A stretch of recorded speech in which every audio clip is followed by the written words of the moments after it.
Hello friend, Rita রান্নাঘরে তোমাদের সবাইকে স্বাগত। আজকে আমি পরোটা রান্না করে দেখাবো। তার জন্য আমি ময়দা নিয়েছি তেল, ময়ানের জন্য সুজি, এদিকে বেকিং পাউডার, বেকিং সোডা। ময়দাটাকে একটি বড় পাত্রে আমি ঢেলে নেব মাখা সুবিধার জন্য।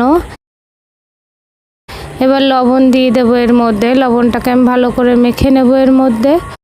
এরপর দিয়ে দেবো বেকিং সোডা, বেকিং পাউডার। এই দুটোকেও আমি ভালো করে ময়দার সঙ্গে মেখে নেব।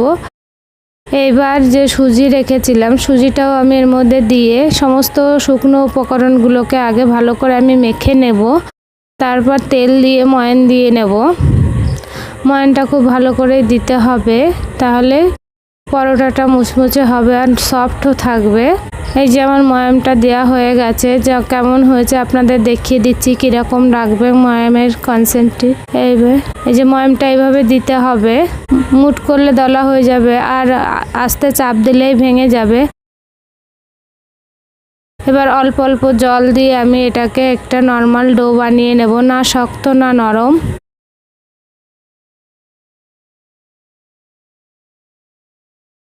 একবারে বেশি জল দেবেন না, তাহলে নরম হয়ে যেতে পারে। এবার হাতে একটু আমি সামান্য তেল লাগিয়ে নেব। তেল লাগিয়ে ময়দার ওপর দিয়ে বা ভেতরে একটু দিয়ে আমি এটাকে 1 ঘন্টা বা আধা ঘন্টা, মিনিমাম আধা ঘন্টা বা 20 মিনিট রাখতেই হবে ঢেকে। 1 ঘন্টা রাখলেও খুব ভালো হয়। এবার আমি গোল গোল ডো কেটে নিয়েছি। ময়দা ছড়িয়ে নেব, গোল রুটির ডোটা দিয়ে দেব। প্রথমে আমি গোল করে নেব রুটি।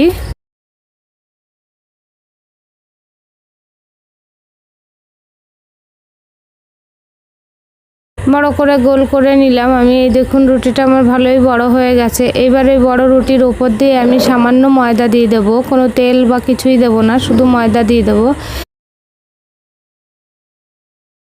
এবার রুটিটাকে প্রথমে একটা ভাঁজ দিয়ে হাফ করে নিলাম। তারপরে রুটিকে আর একটা ভাঁজ দিয়ে আমি ত্রিকোণ টাইপের করে নিলাম। এবার প্রথমে সরু অংশটাকে আগে চেপে নিতে হবে, তারপরে সাইডের অংশটাকে বেলে নিতে হবে। এইভাবে কি হয়, পর্দাগুলো সরে যায় না, পাতলাও হয়, খুব খেতেও খুব ভালো লাগে। দেখুন আমি আর একটা করে দেখাচ্ছি। প্রথমে একটা ডো নিয়ে বড় করে আমি বেলে নেব, রুটি যেমন খান সেরকম বড় করে বেলে নেব। এবার হাতে একটু ময়দা নিয়ে ময়দাটাকে চারিদিকে ছড়িয়ে দেব রুটির উপরে। এবার একটা পাশ এনে অন্য পাশে হাফ করে দিলাম আমি। এবার অন্য কোণাটা ধরে আর এক কোণায় আমি চিপকে দেব। এবার প্রথমে এই কোণার দিকটা একটু টেনে নিলাম, তারপর ওদিকে লম্বা করে টেনে তারপরে এদিকে ঘুরিয়ে দিয়ে এই ঠিক আমি যেভাবে বেলছি ঠিক এইভাবেই বেলে নেবেন, তাহলে রুটির পর্দাগুলো আর খুলে যাবে না বা সরে যাবে না। অন্যদিকে আমি একটা তাওয়া গরম বসিয়ে দিয়েছি। গরম হয়ে গেলে সামান্য তেল ব্রাশ করে দেব। এবার পরোটাটা দিয়ে দিলাম। পরোটাটা দিয়ে আমি দেখবেন পরোটার ওপর দিয়ে একটু উঁচু উঁচু অংশ হয়ে এসছে, তখনই তার উপরে একটু তেল লাগিয়ে দেবেন। এবার উল্টে দেবেন। এই পিঠেও হালকা তেল লাগাতে হবে। আমি খুব অল্প তেলেই পরোটাটা রান্না করছি। এই যে লাল লাল হয়ে এসছে আমার, আমি আবার এটাকে উল্টে দেব। উল্টে পাল্টে আমি এই পরোটাটাকে আবার ভেজে নেব খুব সুন্দর করে, কোনো দিক দিয়ে কাঁচা থাকবে না। আর এই পরোটাটা খুব সুন্দরভাবে ফুলেও যায়। আমার একটা পরোটা হয়ে গেছে। আবার ওই কড়াইতে একটু তেল ব্রাশ করে দিয়ে পরোটাটা দিয়ে দিলাম। এবার একটা সাইড একটু উঁচু উঁচু হয়ে এলে সেখানে তেল ব্রাশ করে দেব। তেল ব্রাশ করার পরে উল্টে দেব এটাকে আমি। অন্য পিঠেও আমি তেল ব্রাশ করে নেব।